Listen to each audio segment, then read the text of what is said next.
Channel. तो इस channel पे मैं, जैसा कि आप जानते हैं, आपके लिए ऐसी वीडियोस बनाता हूं जिसमें मैं आपको मुख्तलिफ जॉब्स हासिल करने के तरीके बताता हूं, उन जॉब्स के मराहल से गुजरने के तरीके बताता हूं, उनका तहरीरी इम्तहान हो, उनका रिटन हो, उनका फिजिकल हो, जो भी हो।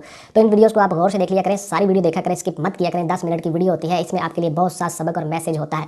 बहुत से ऐसे बच्चे हैं जो मुझे बार बार कह रहे होते हैं कि सर आज वीडियो नहीं है, आज वीडियो नहीं है, तो वो पूरी दिलचस्पी के साथ देख रहे होते हैं, तो वो चीज़ों को सीख रहे होते हैं, अपना रहे होते हैं। ये मैं सारी की सारी चीज़ें आपको ऑनलाइन फ्री में वीडियोस की सूरत में दे रहा होता हूं, तो इनको आप ले लिया करो और वीडियो को गौर से देखा करो। इससे पहले कि मौजूद की तरफ आऊँ, चैनल को सब्सक्राइब कर लें और बेल का आइकन दबा के ऑल पे क्लिक कर दें, ताकि आपका मेरा राब्ता इसी तरह से उस्तवार रहे और मैं आपके लिए इसी तरह की इन्फॉर्मेटिव वीडियोस लाता रहूं। तो आते हैं जी मौजू की तरफ। के आज का मौजू है हमारा कि अगर हमारे एफएफएससी में 60% से मार्क्स कम हो तो हम मिलिट्री में कैसे एक मिशन ले सकते हैं। इस मौजू के ऊपर बहुत से आपके सवाल जी, बहुत सी क्वेरीज, बहुत से बच्चे पूछना चाह रहे थे, इसलिए मैंने सोचा इसके ऊपर मैं वीडियो बनाता हूं और आपको बताता हूं डिटेल के साथ कि असल में मामला है क्या। तो अगर एफएफएससी में आपके 60% से मार्क्स कम है तो आप बिल्कुल जी मिलिट्री में आ सकते हो। आप बीए बीएससी करो, इक्विवेलेंट उसके आ जाओ, कोई भी डिप्लोमा, कोई भी आपका सब्जेक्ट हो, कुछ भी हो, बीएससी हो, बीएस हो, बीएस इंजीनियरिंग हो, बीएस कुछ भी आपका हो, उसके इक्वल, ग्रेजुएशन के इक्वल। ये मैं क्लियर कट आपको बता रहा हूँ। आप कहते हैं कि सर अब तो 2 साल खत्म हो गया, तो अब 4 साल हो गया, तो फ्ला हो गया, तो मुझे भी पता है वो खत्म हो गया है।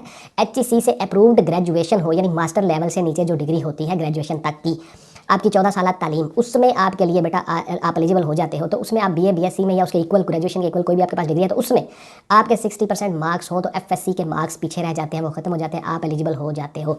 अगर आप उस एज क्राइटेरिया के ऊपर आते हो तो उसमें एज भी आपको पता है आपकी 1 साल बढ़ जाती है, कुछ केसेस में 2 साल आपकी एज बढ़ जाती है, यानी आप 24 साल तक अप्लाई कर सकते हो।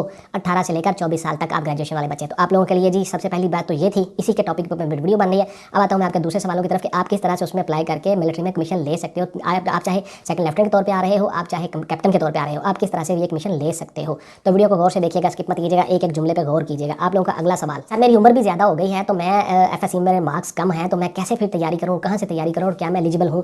मैंने आपको क्लियर कट बता दिया जी, आपकी जो एज है वो 2 साल बढ़ जाती है, यानी 22 साल से आप 24 साल की कैटेगरी में आ जाते हो। अगर आपने ग्रेजुएशन कर लिया है तो ग्रेजुएशन के लेवल पे आप आ जाओ, आपकी एज भी बढ़ जाती है और आप आसानी के साथ कमीशन ले जाते हो। रही बात यह कि मैं तैयारी कहाँ से करूँ, तो देखिए आपको गाइडलाइन के लिए बहुत सी किताबें मार्केट में अवेलेबल होती हैं, लेकिन सक्सेसफुल होने के लिए, कामयाबी के लिए आपको एक किताब पर कभी रिलाई नहीं करना चाहिए। मैं बहुत सी वीडियोज़ में कह चुका हूँ कि it's not a single book game. मुकम्मल तैयारी करें, मैं कमेंट्स में भी यही कहता होता हूँ। तो देखिए आप लोगों ने मुकम्मल तैयारी करनी होती है, कोई पता नहीं होता कहाँ से क्वेश्चन आ जाए, तो ये पढ़ने की आदत डालें, स्टडी की आदत डालें, आप मुकम्मल तैयारी किया करें, कभी एक बुक पे रिलाई मत किया करें।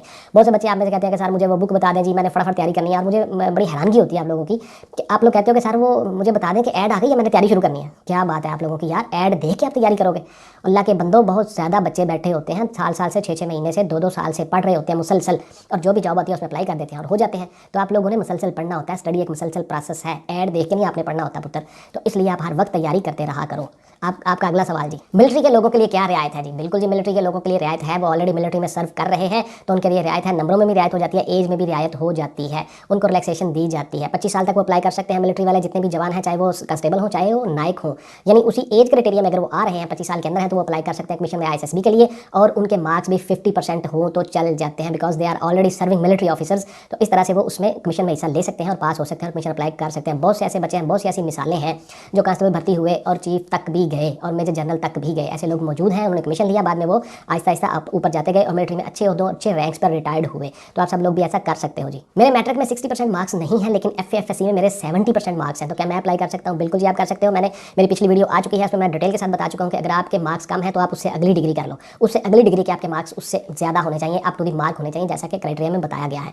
तो आप उसमें एलिजिबल हो जाते हो, बिकॉज उसकी एज भी आपकी बढ़ जाती है, एज के एतबार से भी और मार्क्स के एतबार से भी। तो आप अप्लाई कर सकते हो जी, बिल्कुल इसमें कोई रिस्ट्रिक्शन पाबंदी नहीं है। जरा थोड़ी सी तफसील बता दें सर कि मुझे किन किन मराहल से गुजरना होगा कमीशन के लिए। बेटा मेरी उसके ऊपर बहुत सी वीडियोस पड़ी हुई है, हर मरहले के ऊपर वीडियोस पड़ी हुई है, लेकिन मैं आपको कुछ थोड़ी सी शॉर्ट डिटेल बता देता हूँ कि आपको किन मराहल से गुजरना पड़ता है। नंबर 1, आपको सबसे पहले अपनी रजिस्ट्रेशन करवानी पड़ती है। डॉक्यूमेंट सबमिट किए, रजिस्ट्रेशन की, ऑनलाइन रजिस्ट्रेशन होगी, आपको कॉल आ गई, आपको मैसेज आ गया कि आपकी रजिस्ट्रेशन हो चुकी है।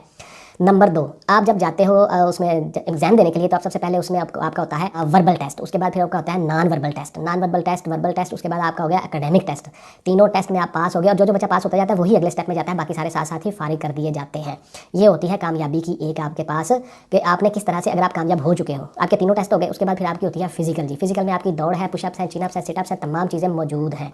वो उससे अलग अलग, इन सब राहल पे अलग अलग मेरी वीडियोस पड़ी हुई है, गौर से देख लीजिएगा। चैनल पे मैंने डिटेल के साथ इसी तरह से वीडियोस बनाई हुई है। जो बच्चे नए हैं मेरे चैनल पे, नए आने वाले, वो भी गौर से सुन लें। इन सब तमाम राहल के लिए मेरी वीडियोस पड़ी हुई हैं और डिटेल के साथ पड़ी हुई हैं, वो देख लीजिएगा। उसके बाद फिर व्यूअर्स आपका आ जाता है जी साइकोलॉजिकल असेसमेंट टेस्ट इंटरव्यू। उसमें आप कामयाब हो गए, शॉर्ट इंटरव्यू होता है, आपका रुझान देखा जाता है, मस्बत है या मनफी है, पॉजिटिव सोचते हो या नेगेटिव थिंकिंग है आपकी।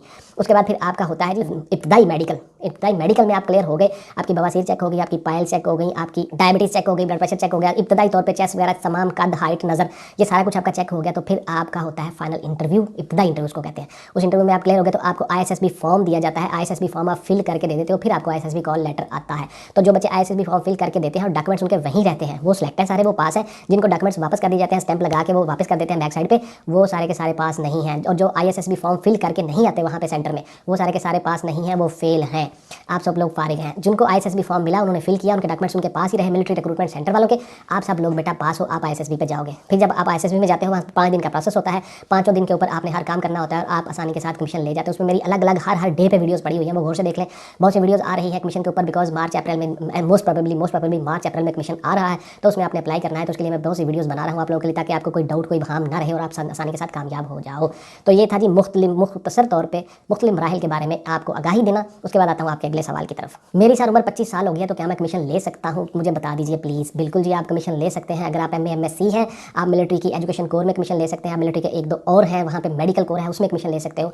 आप मिलिट्री में आ सकते हो जी, बिल्कुल कमिटमेंट के साथ, डिवोशन के साथ स्टडीज़ करो, तैयारी करो।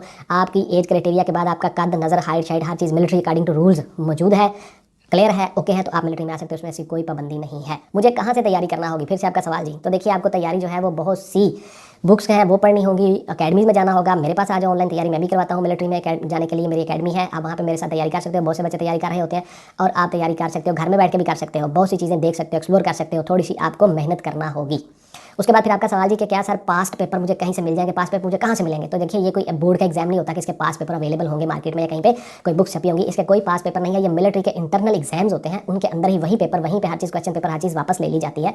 तो ये चीज़ें बाहर नहीं आती और उनकी एक सेट पैटर्न होता है, मिलिट्री का एक सेट क्राइटेरिया होता है, उसी के मुताबिक ये क्वेश्चन, ये सवाल आते हैं। तो देखिए, आप लोगों को वहीं पे वही सारी चीज़ जमा हो जाती है, इसलिए आपको पास पेपर कहीं से भी नहीं मिल सकते। ये सारे के सारे एक्सपीरियंस्ड लोग जो होते हैं, जो रिटायर्ड हो जाते हैं या जिस तरह से वो मिलिट्री से वापस आते हैं, वही सारी ये चीज़ें बताते हैं, फिर से आपको पता चलता है इन चीज़ों का। इसीलिए आप हमसे तैयारी करते हो कि हमें ऑलरेडी पता होता है इन चीज़ों का, और हम आपको वो चीज़ें सारी की सारी बताते हैं, आपको गाइडलाइन देते हैं। तो इसलिए आपको पास पेपर कहीं से नहीं मिलेंगी जी, ये अवेलेबल नहीं है कहीं जगह पे भी।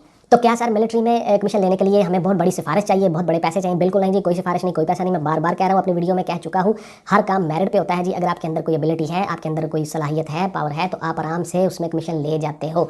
अगर आपके अंदर लीडराना, कायदाना सलाहियतें हैं, ऑफिसर बनने वाली सलाहियतें हैं, मिलिट्री वाले परख लेते हैं। थैंक यू वेरी मच जी, ये थी मेरी आज की वीडियो। इंशाल्लाह ताला मिलते हैं किसी अगली वीडियो में जी। टिल देन टेक केयर, अल्लाह हाफिज़ एंड गुड बाय। पाकिस्तान जिंदाबाद।